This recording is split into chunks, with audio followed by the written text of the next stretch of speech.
بسم الله الرحمن الرحيم سبح اسم ربك الأعلى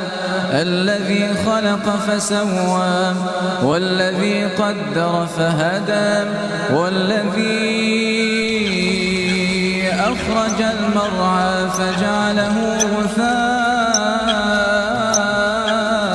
نحوا سنقرئك فلا تنسى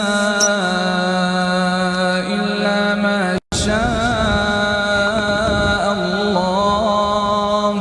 إنه يعلم الجهر وما يخفى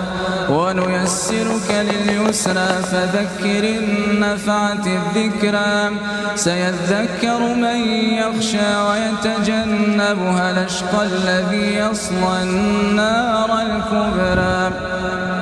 ثم لا يموت فيها ولا